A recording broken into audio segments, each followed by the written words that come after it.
Alright guys, Gavin here, Western Wings. Today I'm going to show you how to rig and float a worm to catch stalker trout. I'm going to show you what you need, how to tie your line on, how to tie your leader on, your swivel, your egg sinker, all that, and then how to blow up the worm to get it up there floated above the grass or the rocks or whatever you're fishing in so those trouts can see it and eat it. So here's what you need to fish for trout like this, how to fish this rig. You need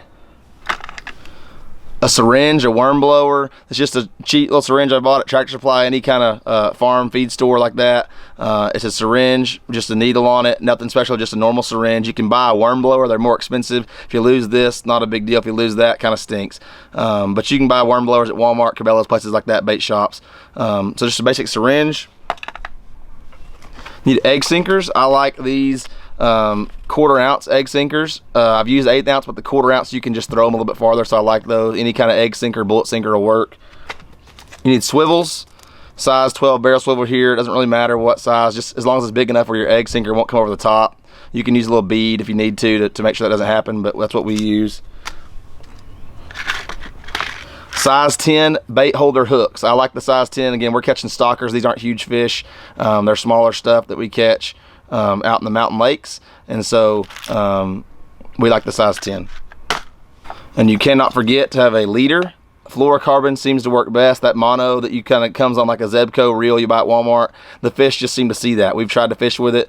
This fluorocarbon leader does well. The fish can't seem to see it. We really like it, and you can buy it. And this spool is I think 200 yards, so it lasts forever when you're taking off 3-4 feet at a time. But it's almost invisible to the fish in the water. It seems to make a huge difference for us when we use this good fluorocarbon leader. Once stalker trout have been in the water for a while, they've been out of the truck for 2-3 weeks. We get that a lot here. They'll stock the lakes early in the spring or late in the fall, and then by summer we're catching trout that have been in the water for a long time. Their palate seems to shift to something more natural, so worms seem to fit the bill for us. Power bait doesn't seem to work as good. I know some guys have great success with that, but for us, worms seem to work better. But I want to caveat this whole thing with saying, if you're going to do this, then you need to be planning on keeping the fish. If I was going to hike into a high mountain lake where I wasn't going to keep them, just catch and release, I would not do this. But if you're going to go catch fish to eat and plan on eating them, which we often do with our kiddos, we take them out, we catch them, we bring them home, we cook them. The kids love it. It's really fun. Teach them where food comes from, gives them kind of some gratification there of the fruit of their labor, that kind of thing. But if you're going to keep them, it's great. If you're not, don't do it, because they will swallow the hook a lot of times. When those trout come, they're predators. They're hungry. They're going to eat that thing and they're going to swallow it. So just know that if you're not going to keep them, don't fish for trout this way. Don't try it. Now I'm going to show you how we run our rig. It's just a basic Carolina rig. So what I'm going to do is I'm going to tie a swivel onto the end of my braid. I would not go and buy a bunch of new rods and reels. This is an ugly stick with a Fluger spinning reel. I think I spent $50 on the rod, $50 on the reel. We catch them with Zebcos, whatever we have. If you're going to try to catch a world record tiger trout, maybe you're more picky. But for us, we just kind of use what we have, and we have a little bit of everything. You watch our videos, we just fish with what we got. I think that's probably pretty standard for most people. You're just kind of out there trying to have fun and catch fish. So make sure before you tie anything on, thread that egg sinker on there. I have tied many a set and forgot to put my sinker on, which stinks because you tied 3 knots and then you have no weight. But then if you do that, just put some split shots on there to work. It's not as good, but it's fine. So now we've got our sinker on there. Now we're going to tie on our swivel. It's just a basic barrel swivel and tie a fisherman's knot on the swivel. Doesn't matter if that tag you can see is hanging off there. Doesn't matter. The fish aren't going to see this, so I don't worry too much about that. You can clean it up if you want to. It really doesn't matter. You're going to take your fluoro leader. You want to get it above the grass. So what's going to happen is this weight is going to hang down, and then your worm is going to float up from the bottom from the swivel. And so you need enough leader to where your worm is above the grass, the weeds, or the rocks, or whatever it is that you want it to be floating up above that. So depending on what lake you're in, how tall the weeds are, the grass is, that's going to determine how much leader you want on there. So I'm going to put plus or minus about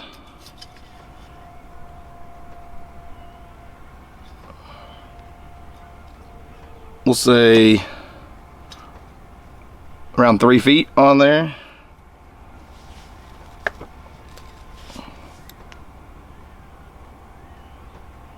This again, this is 4-pound fluorocarbon leader. You need to have fluorocarbon.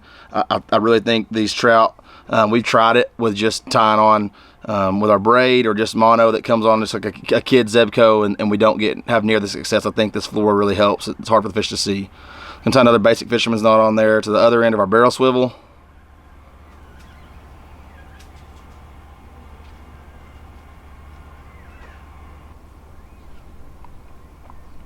Again, tag doesn't matter.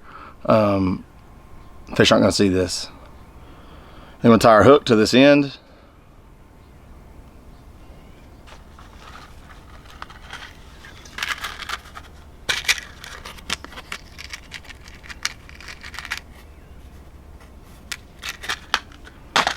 Size 10 bait holder.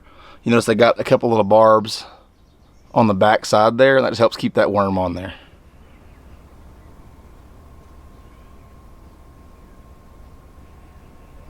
Just another basic fisherman's knot. I used to catch fish just tying overhand knots when I was 10, 11 years old.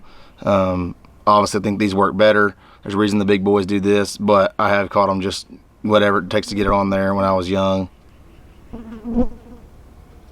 So this is the part the fish are going to see, so we do want to clip our tag on this one.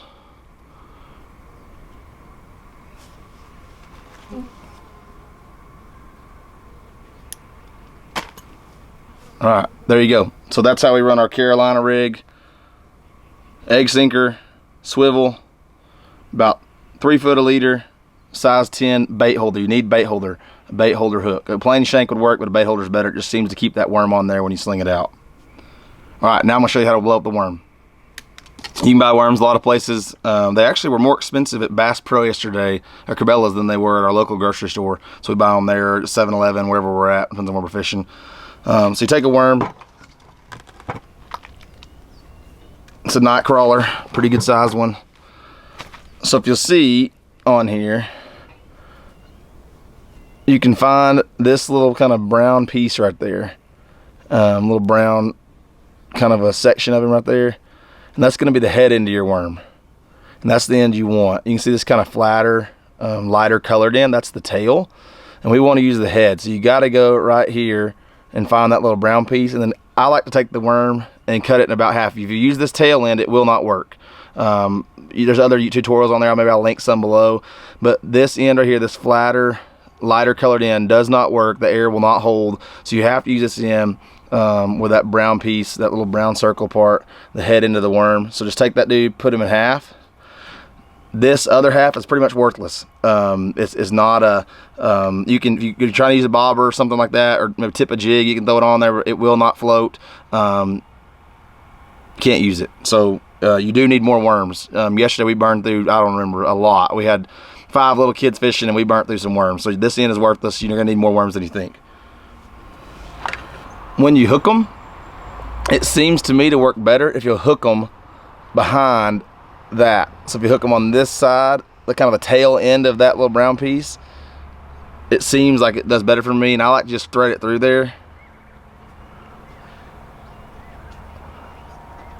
and kind of just loop it through the worm like so, and then loop it back through again. That way you got it kind of hooked twice, and then I just let the worm dangle off. You can even do a third time just to make sure it stays on good.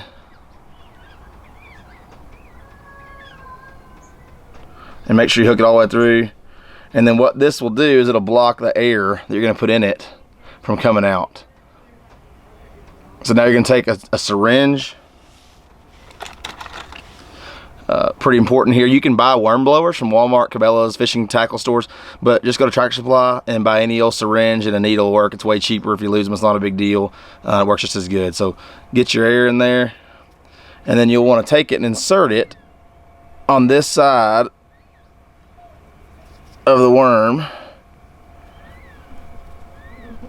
and just slide it in there like so, and then put a little bit of air, and then you'll see the air go into him. You'll see him blow up. So see that worm kind of straighten out, and now you can see he's a little bit fatter, a little more plump. And then what you'll do is you'll just stick him in the water and make sure, if you're not sure, you can put another hole in and put in more. I think that's plenty of air. A lot of times they'll cause them to straighten out. They won't blow up too much, they'll straighten out. So just stick it in there deep enough to know if the worm floats, then it's good. If it doesn't, then you're in a bind. So you got to make sure it floats. Before you throw it out there, don't waste your time, make sure it floats.